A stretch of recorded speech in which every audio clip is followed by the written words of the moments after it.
आपको याद है कि नहीं, इन दोनों की जोड़ियां, इन लोगों ने परमाणु परीक्षण किया था, उसके बाद कोई हमें आंख उठाकर नहीं देख सकता था। तो उस समय भी रूस की बात हम लोग को याद रहना चाहिए। 1999 में जब कारगिल की लड़ाई हुई थी तो अमेरिका ने अटल बिहारी वाजपेयी से कहा था कि हम परमाणु बम मार देंगे भारत के ऊपर। तो अटल बिहारी वाजपेयी ने कहा था कि हम आधा हिंदुस्तान खोने के लिए तैयार हैं, लेकिन हम वचन देते हैं कि सुबह का सूरज पाकिस्तान नहीं देख पाएगा। तो पाकिस्तान, अमेरिका अपना परमाणु बम लेके भागा था। याद कीजिए अभिनंदन की जी का फाइटर पायलट जो थे, इनके ऊपर जहाज से जो स्ट्राइक किया गया था, वो जहाज भी पाकिस्तान को अमेरिका ने दिया था, F-16 जहाज।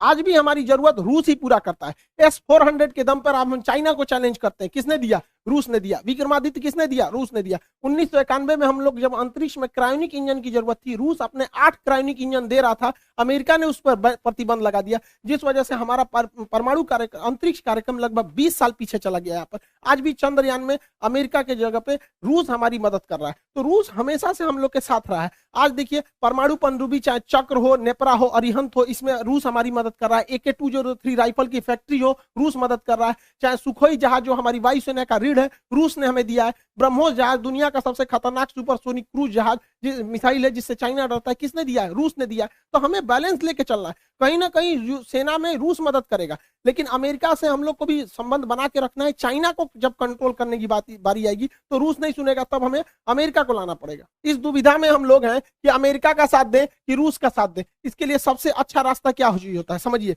मान के चलिए हमारे दो बहुत करीबी आदमी हैं, उन दोनों का ब्याह पड़ गया, तू कह रहा है कि हमरे ब्याह में आना, तू कह रहा है हमरे ब्याह में जाएगा, तो भैया हम एक में जाएंगे तो दूसरा से संबंध खराब हो जाएगा। एक काम करते हैं, कोई दिन हम अपने ब्याह कर लेते हैं, बातें खत्म हो जाएगा, भैया हम अपने ब्याह में बिजी थे। इसी वजह से सबसे अच्छा तरीका है, ना हम रूस के फेवर में जाएंगे और ना ही हम अमेरिका के फेवर में जाएंगे। सबसे अच्छा तरीका है, मोदी जी को अपनी सेना को बोलिए कि गलवान घाटी में 2 किलोमीटर आगे घुस जाए। गलवान घाटी में जैसे 2 किलोमीटर आगे घुसेगी, लड़ाई तो करना नहीं है, उलझा के रखना है। 2 किलोमीटर जहां आगे घुसेगी उधर से चाइना वाले घुस जाएंगे, फिर वैसे ही स्टैंड ऑफ हो जाएगा।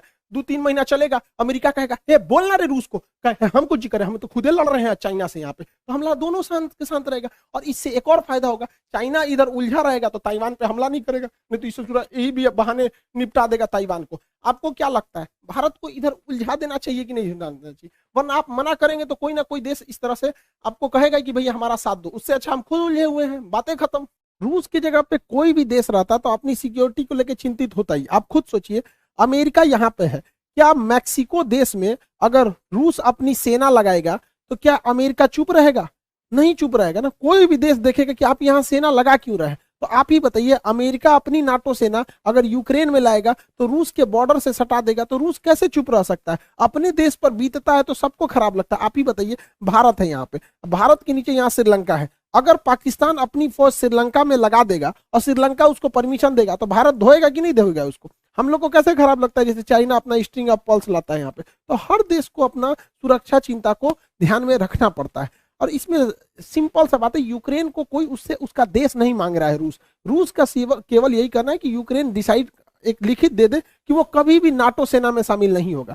यूक्रेन को यह सोचना चाहिए कि नाटो में शामिल होने से अमेरिका को फायदा है, वो दुश्मनी निकालेगा रूस से। क्या जाता है यहाँ पे, पूरा देश बच जाता, उसके लोग मरने से बच जाते, क्या काम आया नाटो? तो यहाँ यूक्रेन को सोचना चाहिए कि बहुत ज्यादा जिद पालने से कोई खास फायदा नहीं होता है। और हमेशा एक चीज याद रखना चाहिए, यूक्रेन हो, हम हो या आप हो, हम अपना पड़ोसी नहीं बदल सकते, दोस्त बदल सकते हैं। इसलिए दोस्त से संबंध बने बिगड़े, लेकिन पड़ोसियों से हमेशा संबंध अच्छा रखना चाहिए, क्योंकि हमेशा काम पड़ोसी आते हैं। यूक्रेन का पड़ोसी रूस है और ये ना अमेरिका दोस्त है। तो हमेशा एक चीज को ध्यान रखना चाहिए, किला सुरक्षित करने के लिए पड़ोसी का सुरक्षित होना जरूरी है। यूक्रेन को हठधर्मिता छोड़नी चाहिए। आप यूरोपीय यूनियन में शामिल हो जाए, नाटो जैसे सैन्य संगठन में नहीं शामिल होना चाहिए।